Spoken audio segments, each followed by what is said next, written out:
datang di panduan analisis similaritas dan analisis penanda karakter. Jadi pada kesempatan kali ini kami akan mencoba sharing terkait dengan langkah-langkah yang harus dilakukan saat kita hendak menganalisis similaritas dan penanda karakter dalam kajian taksonomi numerik.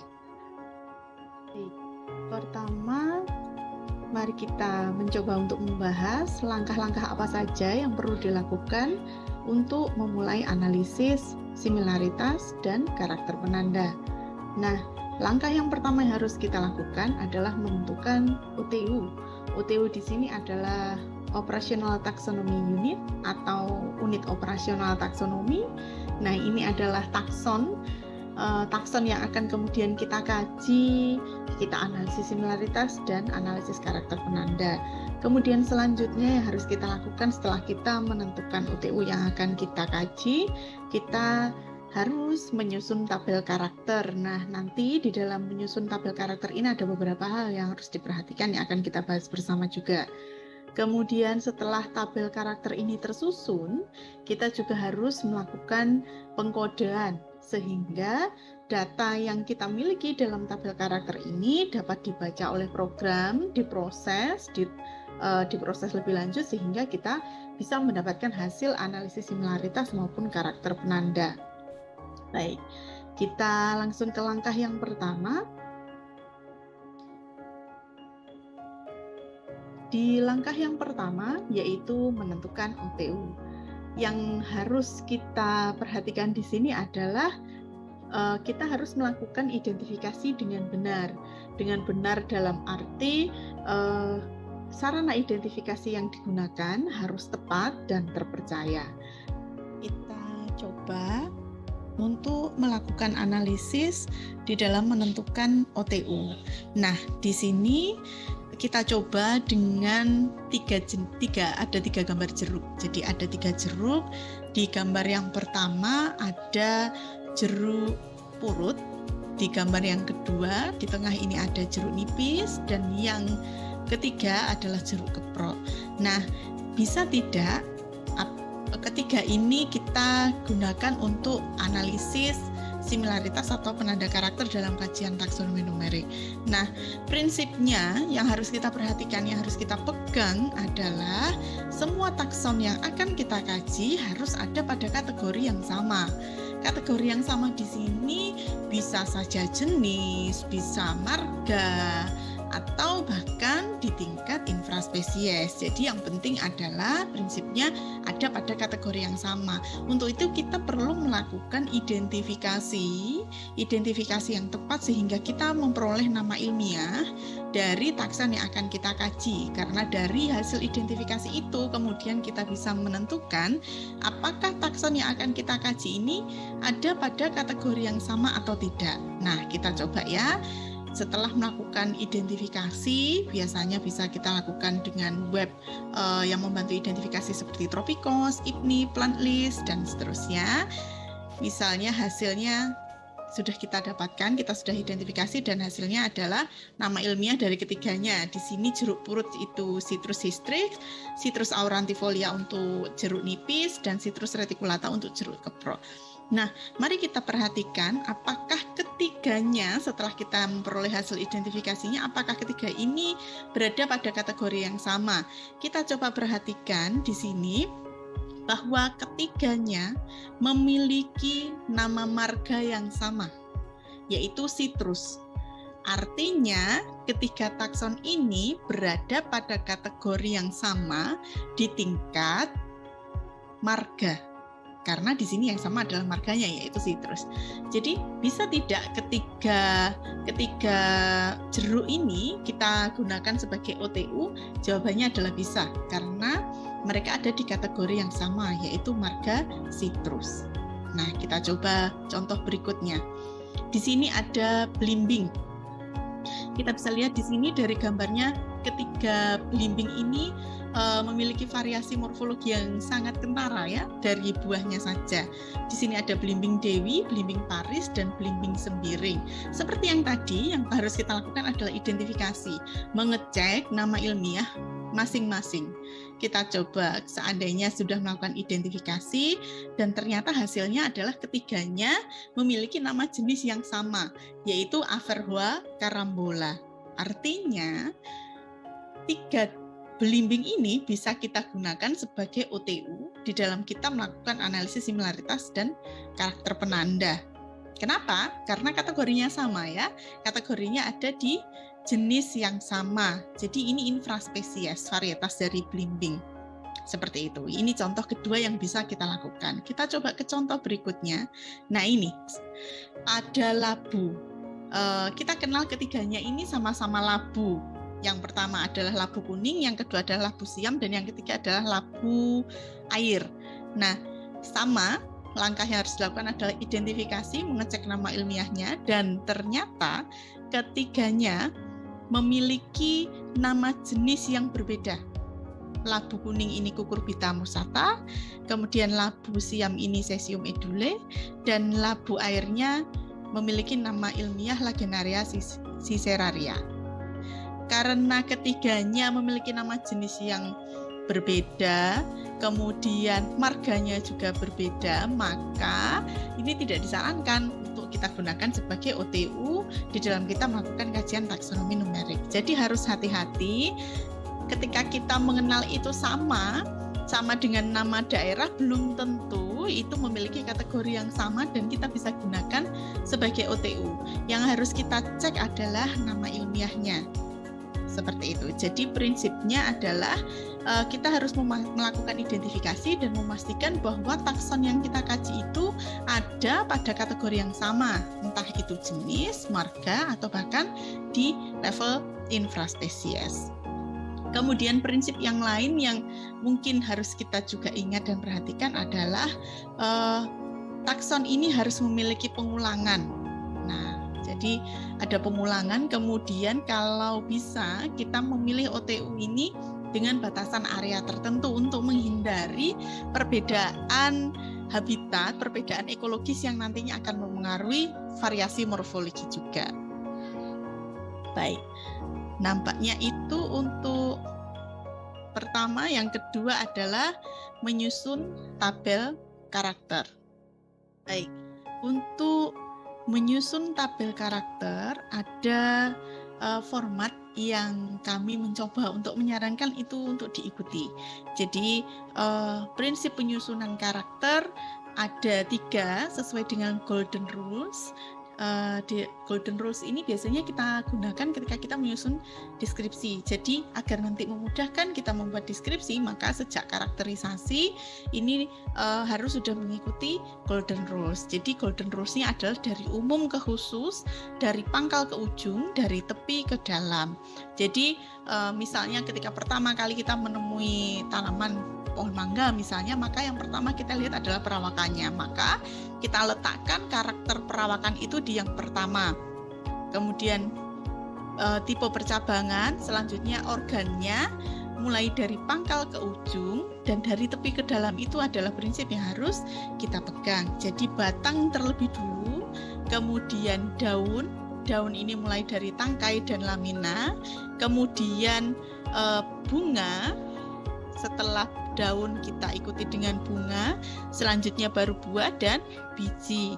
Jadi ini adalah contoh daftar karakternya. Jadi Golden Rules itu harus diikuti. Misalnya di sini untuk daun, maka di sini ada bentuk daun, panjang daun, lebar daun, bentuk tangkai daun. Nah, ini hendaknya disesuaikan dengan urutan pada Golden Rules. Nah, seperti itu.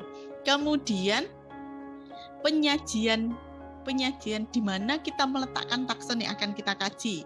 Jadi tadi kan kita sudah punya OTU, di mana kita meletakkannya ada di kolom sebelah karakter.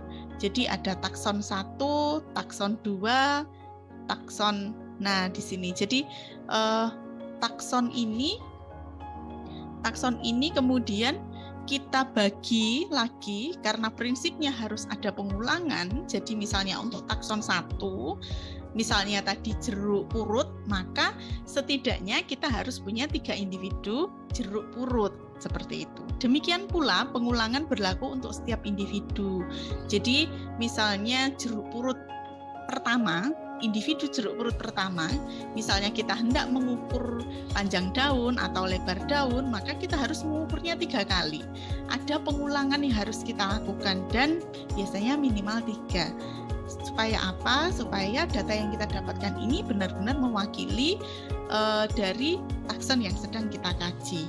Jadi secara urut kita letakkan, sekali lagi saya akan coba ulangi, dari takson 1, takson 2, dan takson 3.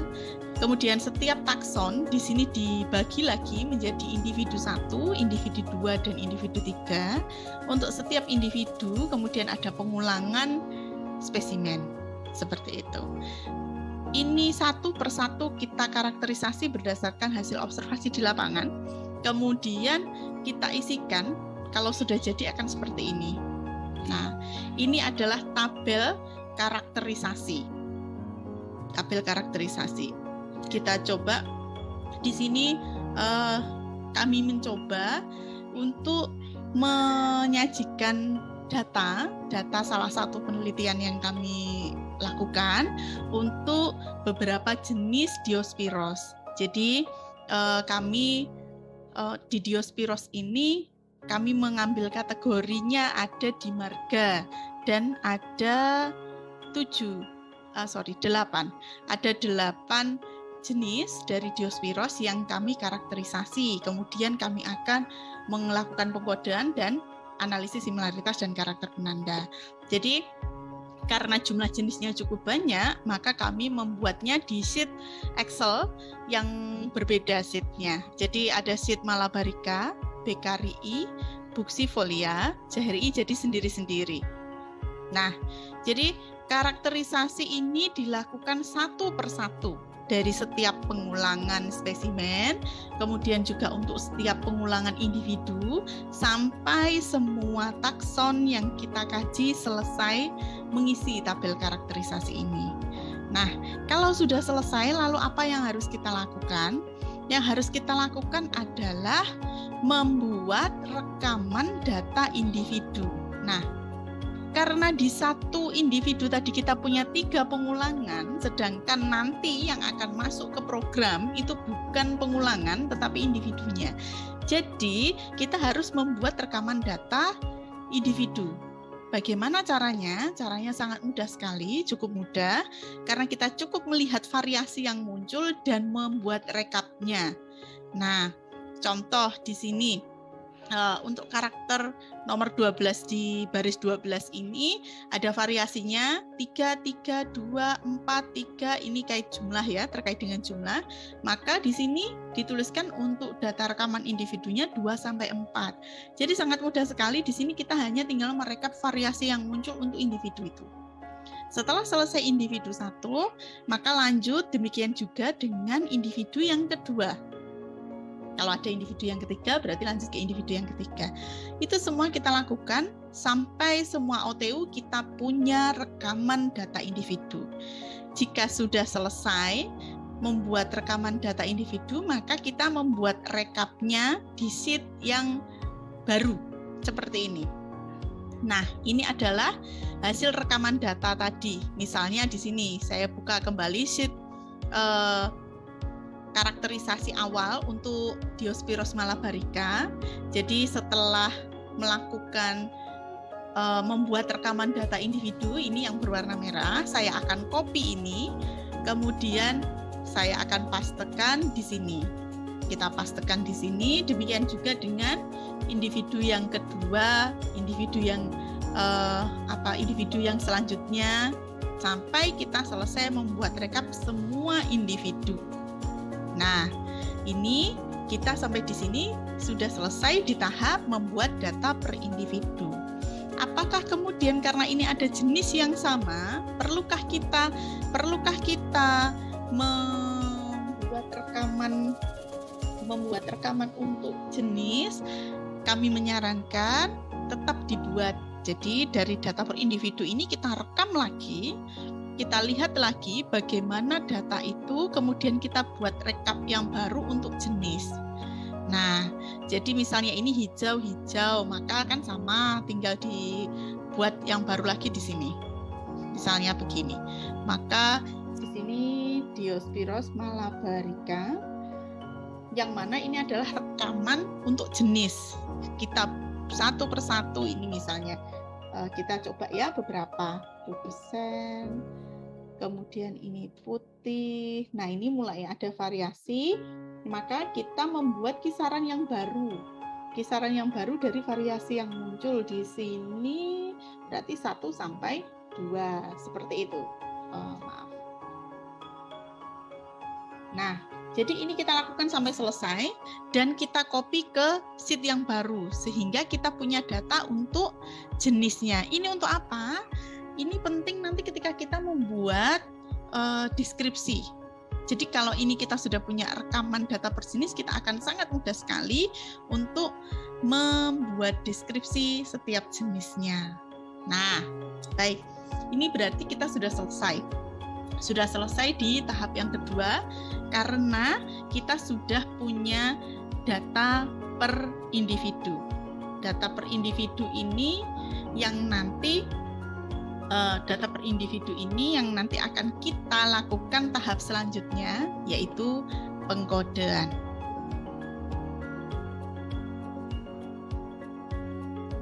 Baik.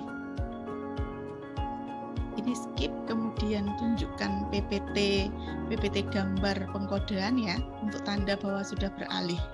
Oke.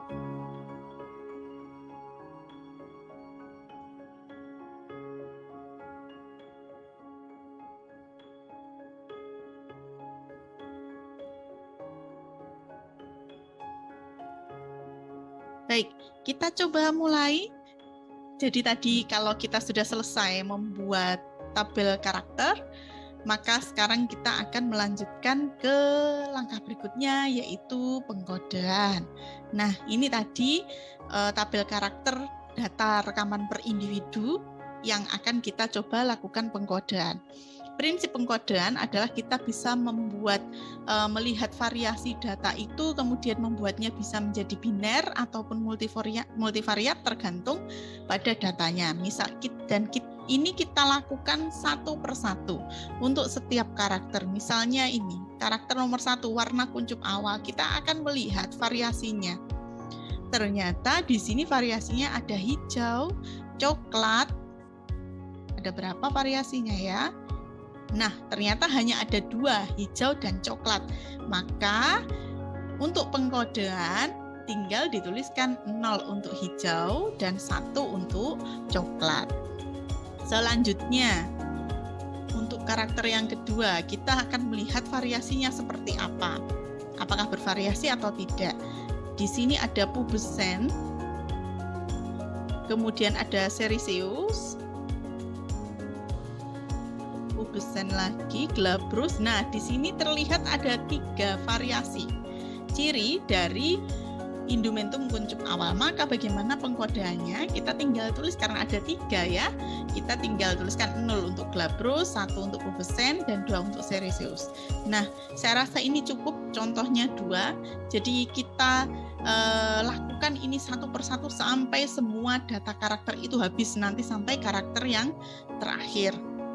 Yang mungkin perlu kita perhatikan yang di sini mungkin agak sedikit menarik dan cukup menantang gitu ya di dalam melakukan pengkodean adalah kita harus berhati-hati dengan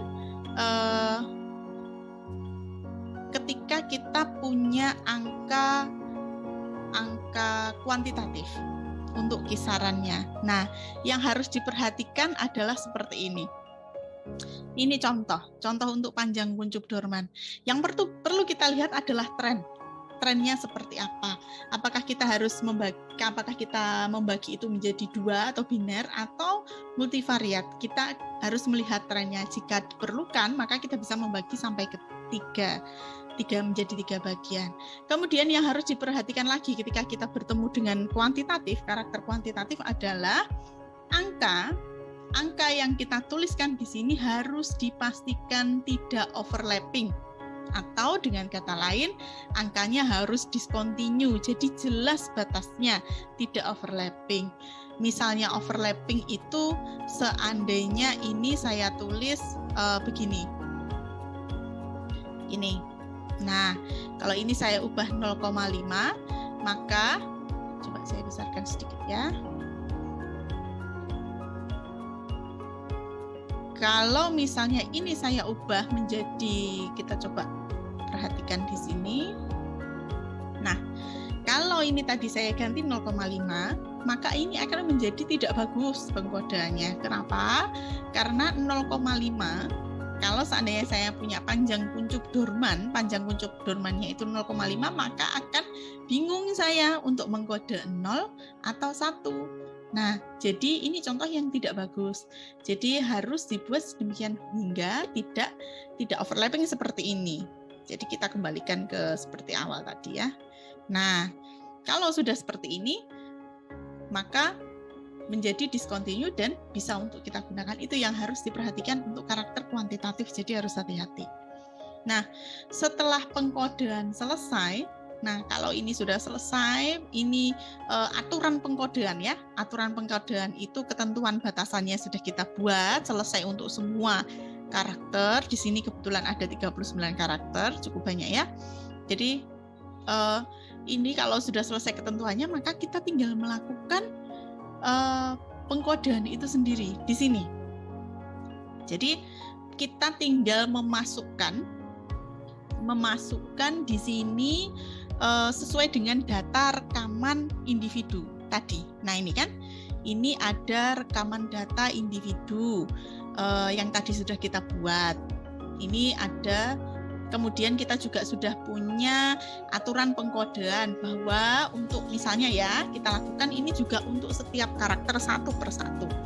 Misalnya di sini warna kuncup awal 0 untuk hijau, 1 untuk coklat, maka kita kembali ke data individu. Hijau tadi 0, berarti ini tinggal ganti 0, kemudian hijau lagi 0, dan seterusnya. Ini 0, 0, coklat berarti 1, dan seterusnya. Kita lakukan itu satu per satu sampai nanti di karakter yang terakhir. Jadi akhirnya kita akan memiliki matriks per individu seperti ini. Nah, ini ya. Ini semua sudah dikode. Dikode sesuai dengan ketentuan yang tadi sudah kita buat di aturan pengkodean yang kita tentukan sendiri. Seperti itu. Jadi sampai di sini pengkodean sudah selesai. Jadi pengkodean adalah intinya kita merekam data yang sudah kita rekam di tabel karakter itu, kemudian kita coding, diberikan kode agar bisa dibaca oleh program. Kalau sudah 0, 1, 2, 3 begini, nanti ini akan bisa masuk ke program. Seperti itu. Jadi sampai di sini tahap pengkodean sudah selesai. Baik, kalau tadi kita sudah selesai di tahap pengkodean dan kita sudah memiliki matriks, tadi untuk contoh banyak sekali ya taksonnya, kemudian karakternya, kemudian selanjutnya kita akan mempersiapkan data itu untuk running di program Entesis untuk uji analisis similaritas.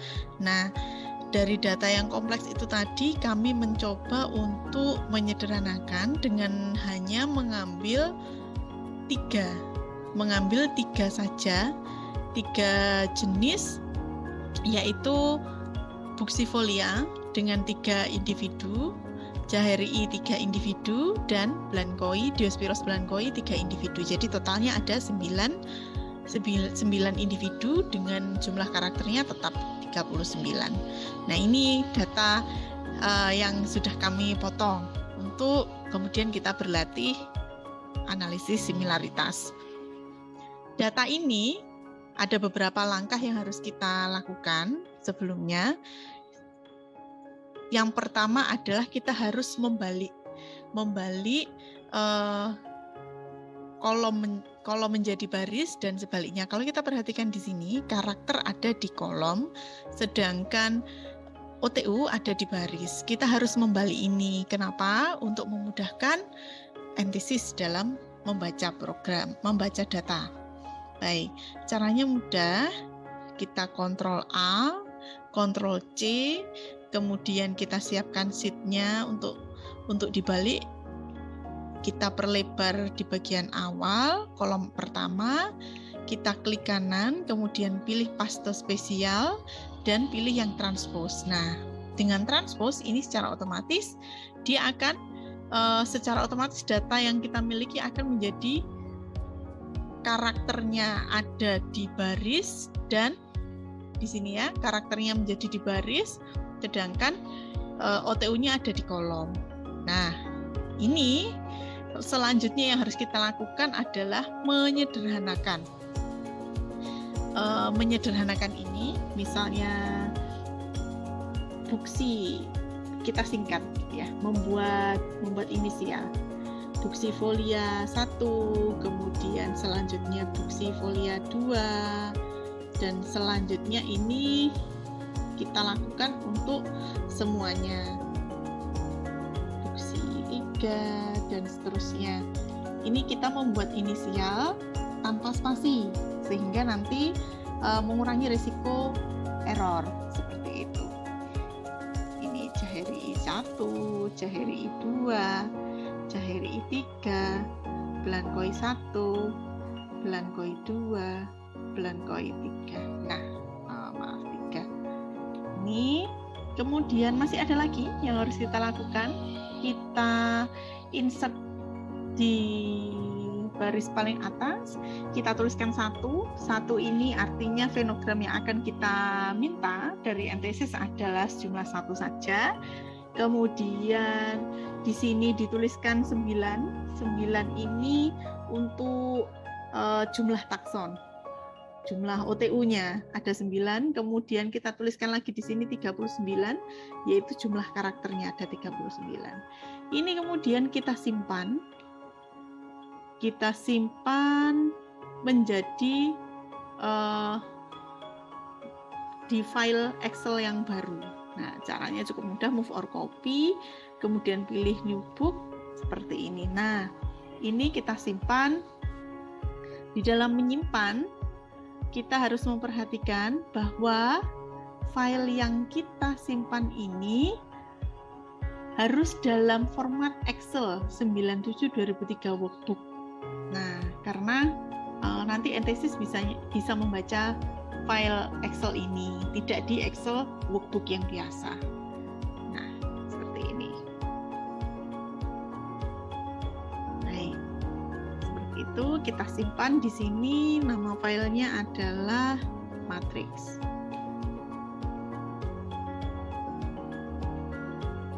Baik. Nah, dari sini kita coba membuka antesisnya. Antesis. Nah, di sini ada dua versi antesis, yaitu 2.0 dan 2.1. Versi 2.0 ini lebih lama dari 2.1. Kita gunakan keduanya. Yang lama ini bisa tetap kita pakai untuk membantu kita mengubah file dari Excel ke file NTS, karena antesis hanya bisa membaca file bentuk NTS, dan yang versi baru tidak menyediakan fitur untuk kita impor dari Excel. Jadi kita masih pakai yang lama untuk impor saja. Kita buka antesis PC 2.0, dibuka NT-edit-nya, kemudian klik file, import Excel, using Ole, kemudian tinggal cari filenya, ini ya. Nah, kalau sudah seperti ini, artinya kita sudah berhasil memanggil data yang kita buat di Excel tadi, atau kita sudah berhasil impor. Selanjutnya kita simpan filenya dalam bentuk NTS, kita beri nama NT-edit misalnya ya. Kita save, kemudian kita bisa buka antesis yang versi 2.1. Kali ini kita buka langsung aplikasinya, Anthesis. Kemudian kita coba panggil dulu outputnya. Kita panggil NT-edit yang tadi sudah kita buat. Kita compute. Nah, kalau sudah berhasil seperti ini, berarti tidak bermasalah dan kita bisa lanjut. Ini report listing. Nah, jadi ini adalah report listing ini adalah setiap merupakan rekaman pekerjaan apapun yang kita lakukan di Anthesis, mulai dari instruksinya sampai hasilnya disimpan di report listing. Ini tidak boleh ditutup, tetapi diminimize saja. Kembali lagi ke Anthesisnya. Setelah output, kita selanjutnya klik similarity. Di similarity ada beberapa opsi, kita pilih kualitatif data.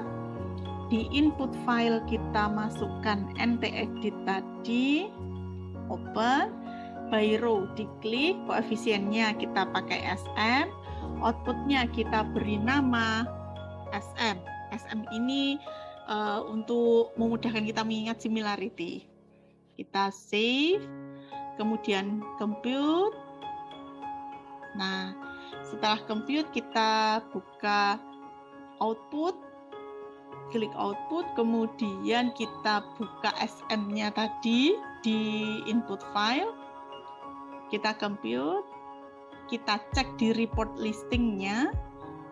Nah, ini. Nah, posisi di sini di output setelah kita cek similaritasnya, sekarang ini adalah derajat similaritas dari fenogram yang nanti akan kita tampilkan. Jadi sampai di tahap ini kita sudah punya similaritasnya, tinggal kita menampilkan fenogramnya. Ini caranya membaca. Buxifolia dan Buxifolia 1 similaritasnya 100 ya, karena memang dengan individu itu sendiri. Sedangkan Buxifolia 2 dan Buxifolia 3 indeks similaritasnya 0,8462 dan seterusnya. Itu caranya membaca. Kemudian prinsipnya adalah semakin besar angka yang ada di sini, derajat similaritasnya, maka semakin dekat hubungan kekerabatan antara OTU-nya. Kita minimize lagi, kita minimize report listing-nya, kita kembali ke Anthesis, kemudian kita klik, sekarang kita mau menampilkan fenogramnya, kita klik clustering, kita pilih yang SAHN, kita di input file masukkan file SM-nya tadi, kita open. Untuk outputnya kita beri nama tree, gini, save, UPGMA biar tetap di UPGMA, warn ini tetap seperti ini cara simple yang paling sederhana dan lazim untuk digunakan. Jadi biarkan saja, tidak, masih untuk tahap belajar cukup UPGMA dan warn saja. Kita compute. Kemudian kalau sudah berhasil, muncul di sini di pojok kiri bawah plot tree, kita coba klik. Nah, ini adalah fenogram yang kita dapatkan. Jadi cukup mudah sekali untuk mendapatkan fenogram melalui Anthesis. Fenogram ini kalau kita merasa perlu diedit, maka kita bisa mengedit. Misalnya angka di koefisien similaritas ini terlalu kecil, maka kita bisa mengeditnya. Kita pilih edit, option, kemudian plot option. Untuk judul kita bisa memberikan judul, misalnya kekerabatan genetik 3 jenis Diospyros. Nah, fontnya juga bisa kita atur, misalnya Times New Roman 14. Oke, tinggal oke saja. Nah, jadi muncul judulnya. Kita bisa edit juga untuk fenogramnya, garisnya. Apakah kita akan mengubah garis ini menjadi titik-titik atau garis putus-putus, kemudian lebarnya juga bisa kita ubah, kita naikkan. Misalnya warna juga kita bisa pilih sesuai selera, seperti itu ya. Kemudian oke. Selanjutnya ada juga kita bisa memilih untuk ini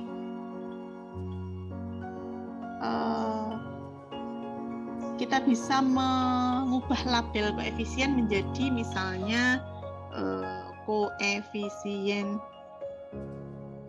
derajat similaritas misalnya. Ini bisa kita ubah, kemudian sumbunya kita juga bisa ubah, ini reference lines-nya bisa kita ubah warna jadi sesuai dengan apa yang kita inginkan. Nah, ini untuk scale values tadi kalau dirasa terlalu kecil kita bisa besarkan. Oke, kita coba lihat. Nah, ini jadi sudah bisa lebih besar, lebih terbaca angkanya. Kalau kita ingin mengopi ini, kita tinggal copy, kemudian kita bisa copy ke Word seperti ini. Nah, yang tidak boleh dilupa adalah kita harus mengcopy juga yang tadi outputnya. Nah, ini similaritas yang tadi sudah kita dapatkan, kita harus copy, jangan sampai lupa. Kita letakkan di sini. Tetapi ada kelemahannya kalau kita ambil dari output, bisa terpotong seperti ini. Kalau kita ingin menampilkan rapi dalam bentuk kolom, kita bisa pakai edit. Kita coba open file, kemudian SM. Nah, ini kalau ingin maaf, kalau ingin menampilkan datanya dalam bentuk tabel yang rapi seperti ini bisa kita snipping tool juga bisa seperti itu. Nah, sekarang dari venogram yang kita dapatkan ini tinggal kita melakukan analisis, membaca. Jadi ada berapa klaster, misalnya di sini cara paling sederhana, sekalian di-share juga cara analisisnya. Di sini bisa dari garis ini kita bisa melihat bahwa terbentuk dua kelompok atau dua klaster. Yang pertama adalah Buxifolia dan yang kedua, kelompok yang kedua atau klaster yang kedua ada Jaherii dan Blankoi. Sedangkan pada derajat similaritas di sini, ini lebih tepatnya kita coba cari sekitar 0,53 lebih sedikit, di mana dia?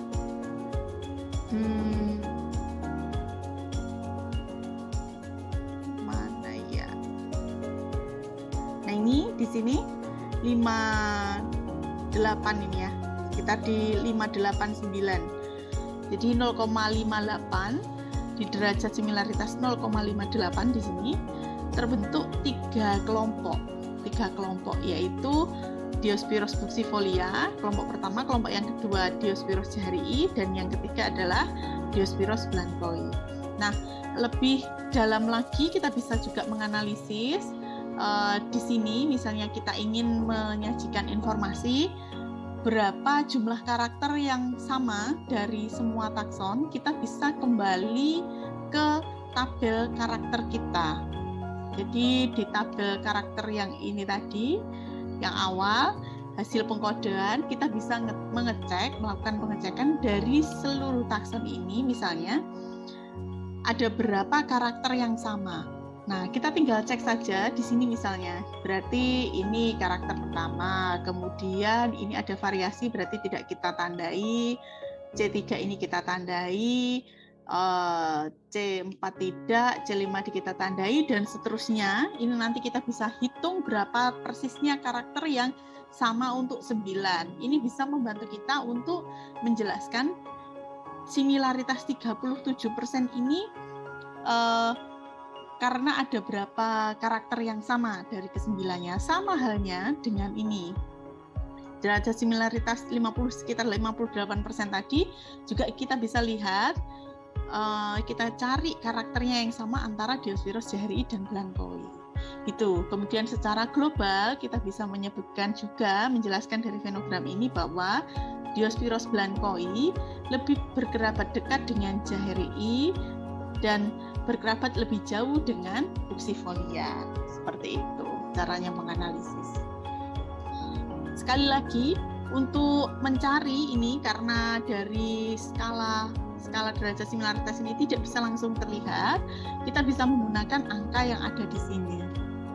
Nah, jadi tergantung takson apa yang mau kita lihat, antara apa dan apa, jadi tinggal disesuaikan saja. Misalnya ingin mengetahui antara bulan koi 2 dan bulan koi 3, maka kita tinggal melihat di sini bulan koi 3 dan bulan koi 2. Nah, berarti di sini 0,9487. Ini kalau kurang rapi bisa dirapikan agar bisa terlihat dengan lebih jelas. Seperti itu. Ini untuk analisis similaritas menggunakan antesis.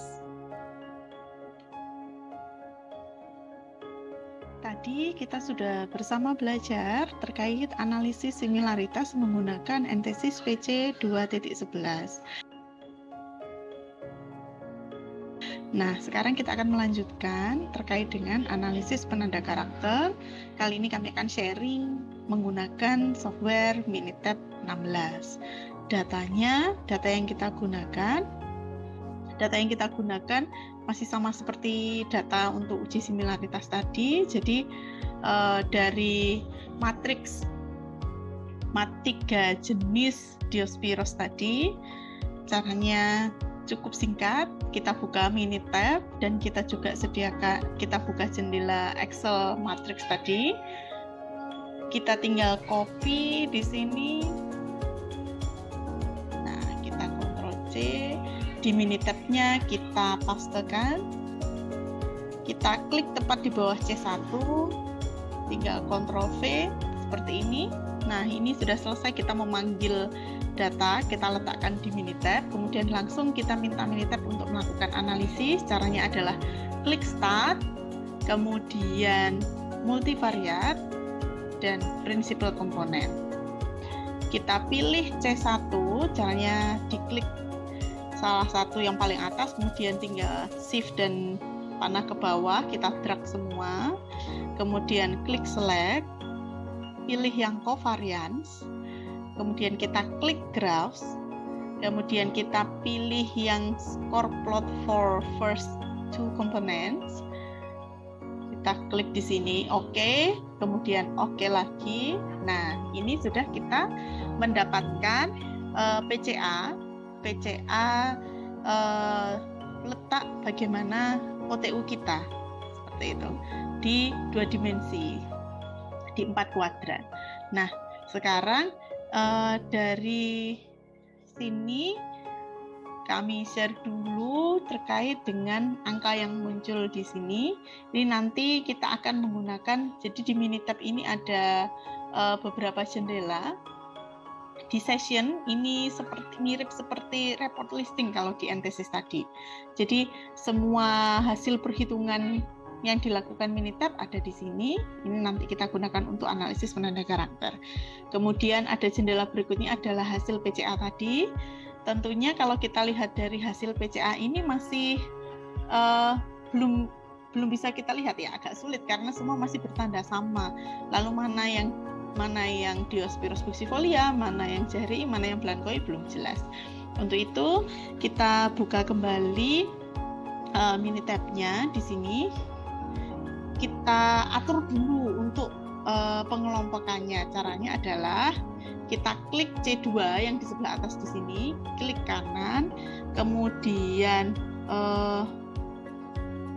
kita insert kolom, kemudian kita beri keterangan grup di sini, kemudian di sini selanjutnya kita atur pengelompokannya. Jadi kita tuliskan buxifolia. Kita tuliskan yang sama untuk takson yang OTU dengan nama yang sama supaya nanti simbolnya sama untuk jenis yang sama. Kita coba lihat buxifolia. Ini ada Jahrii,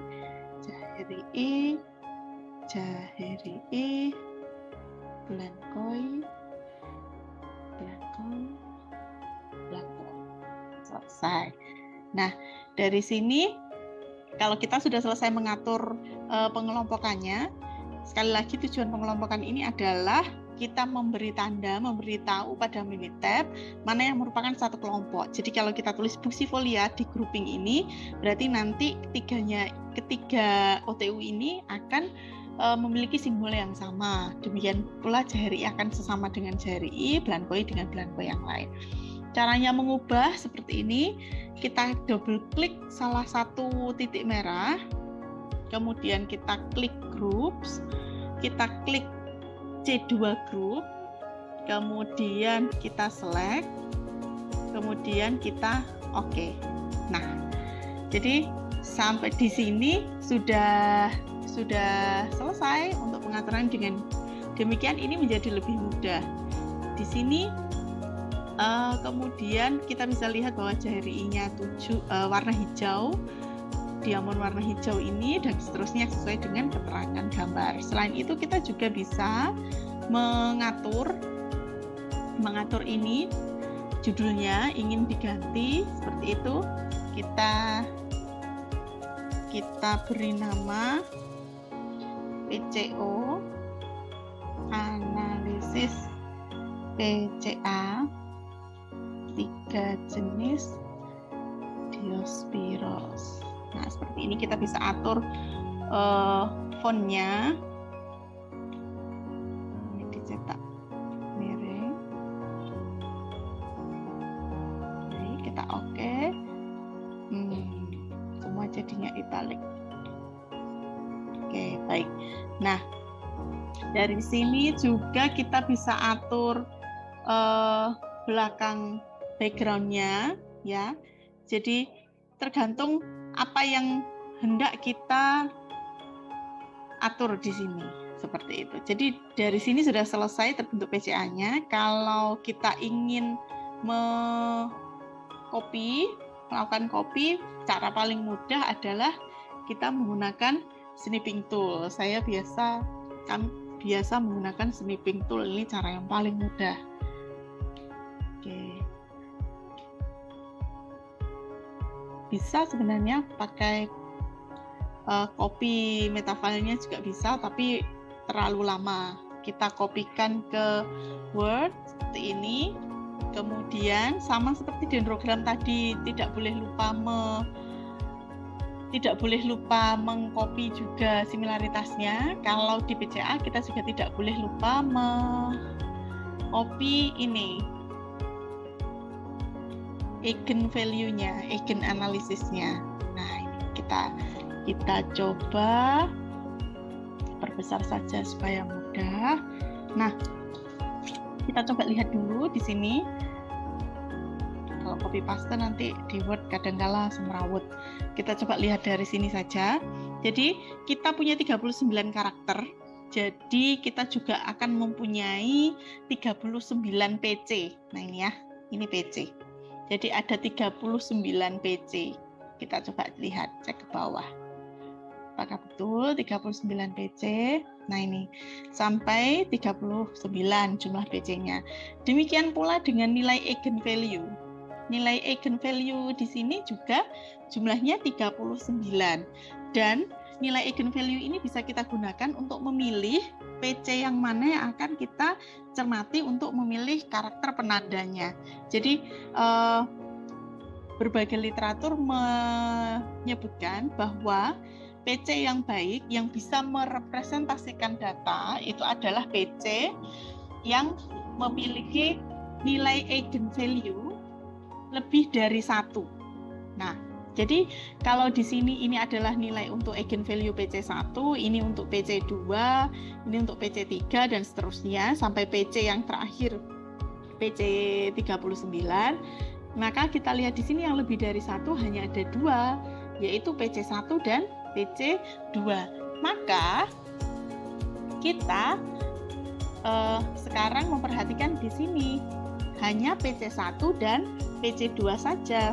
Nilai PC3 dan PC seterusnya sampai 39 nilainya bisa kita abaikan. Kita hanya memperhatikan PC1 dan 2. Tetapi ini tidak selalu hanya PC1 dan 2 ya, tergantung dengan nilai eigenvalue-nya. Pokoknya yang kita gunakan adalah yang lebih dari 1. Nah, Kalau kita sudah melihat PC1 dan PC2, kita kemudian mencari nilai eigenvalue setiap karakter. Ini ada C1 sampai C9, 39. Ini karakter yang kita gunakan. Kalau ingin melihat C1 itu apa, C2 itu apa, maka kita harus kembali ke tabel karakterisasi tadi. Nah, kita cari di sini yang memiliki rentang terbesar. Nah, kita coba lihat. Ini karena datanya penggalan data dari keseluruhan. Jadi codingnya juga, pengkodeannya juga merupakan penggalan. Jadi angkanya cukup kecil ini untuk PCA, nggak apa-apa untuk belajar saja. Jadi kita ambil yang nilainya kisaran besar. Nah ini ya, misalnya ini C20, ya selanjutnya ada di sini 2,65 nih. Jadi kita beri tanda, kita coba copy ke Word dulu ya agar lebih mudah. 14.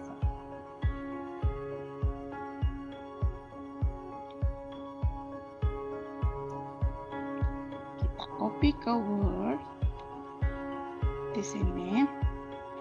Nah, tadi 2